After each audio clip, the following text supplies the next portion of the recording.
Hello, I'm Alex from IGN, and I'm joined by Daniel. Hey. Now, last week, Daniel got the chance to play Grand Theft Auto 5 on PC and Next Gen. Yes. What did you think?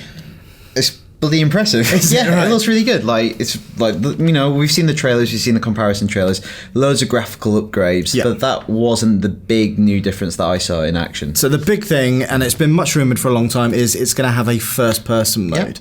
Now, what does a first-person mode bring to the kind of GTA experience? Well, we reviewed GTA a year ago, we gave it a 10 out of 10, we said it was a masterpiece, so it's not a game that was lacking, it didn't need something new. No. But obviously the game's coming out again, I've played the game, lots of people have played the game, 30 million plus copies sold, and I think it just adds a new way of exploring this world. It's a new way to experience GTA. You can play the game from beginning to end entirely in first person, so you just switch into it by cycling through the camera options and you're suddenly in first person, whether it's Franklin, Michael or Trevor.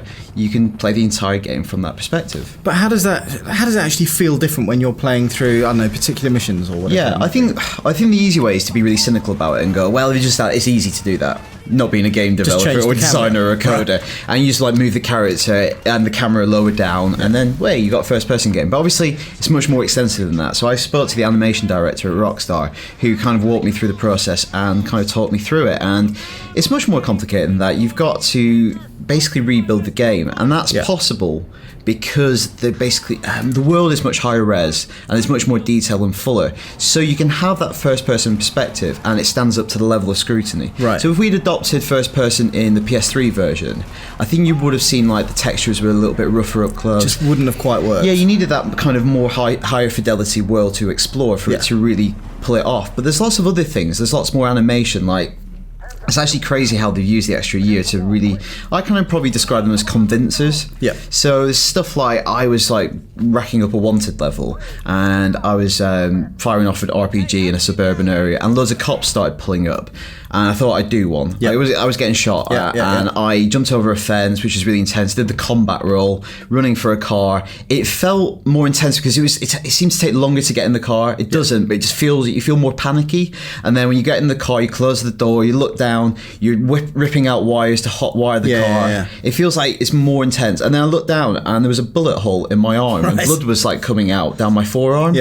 So it's all that extra stuff. It's not just they've moved the camera, they've created your character around you. You feel like you're in, it feels real. Yeah, you're Franklin. There's lots of little kind of fidgety things they do. So if you leave the character idling, they'll crack their hands, or if you use a phone, they now pull up their phone rather than it being an overlay.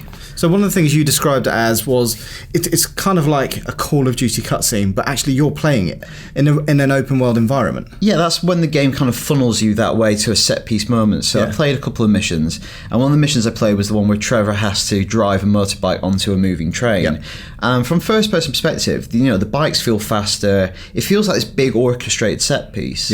And then obviously that mission segues into Gunplay. So it feels more like a first person shooter. And then you driving a boat, so it's like a driving game in first person. So it's not like they've just made GTA into a first person shooter, because it's also a driving game. Also, it's a game where you can just explore. So it's more than they've just turned it into a shooter. Well, so I guess there's two things there. How does the driving actually kind of feel compared to it did in the last game? Is it still as sharp? Does it feel different? I think the controls have been retained wholesale. It's still GTA 5's driving mechanics. I don't think they dynamically switch once you get in the car. That's something I asked.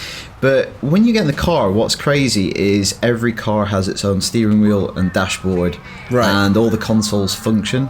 So if you go in, the rev counter works, the speedometer works. In higher end vehicles where you have a fancy digital display, it'll display the radio station and the song you're listening to. That's insane. Which is ridiculous. Same goes for planes, helicopters. You get into a cockpit, you get on a motorbike, you put a helmet on, which kind of muffles the sound, restricts your vision a little bit. Wow. So it's all these little things, not just moving the camera. And I guess the other kind of important part is by switching it to a first person mode, especially in combat, you're then going to presumably draw comparisons with the likes of Call of Duty, games that are designed as first-person shooters from the ground up. How does the kind of gunplay feel compared to them? It feels like they did a lot of work in it. All the weapons are kind of being animated. They're really high res. They've got muzzle flashes. They dispense ammunition when you fire them. You can look down at iron sights if you want, and it's also very customizable. So the default is it retains the controls that you have in third person. You can take cover in first person, or you can go in and customize it. So you can switch it so it plays like Call of Duty. Right. You can click in left stick, and you can run instead of tapping A or X. Yeah. You can set it so when you take cover, it switches to third person, kind of like a Rainbow Six. Right. So you can like make it the experience you want. You can play it wholesale first person shooter. You can play it like you did GTA 5 first time around, or a hybrid of the two. Yeah. So I guess ultimate question: you spent 60 hours playing GTA 5 on last gen. Are you going to go back and play it all the way through on next gen? I think when this was announced, I thought I'd pick up the game because I want to like play online again and I want to explore that world again. I wasn't that much interested in redoing the story. I love the story, but I don't know if I had the incentive. But seeing it in action and seeing that the way that it really does kind of reinvigorate and refresh the game, like it gives you a brand new perspective on it. Like, you know, I know those three characters really well, and it makes a big thing of switching between characters. And suddenly you're in a car and you look to your right and Trevor's speaking at you. It's kind of a really new way of playing it. And it's, I definitely feel like I'll play more of the missions again. Okay. Than I thought originally. That sounds pretty good.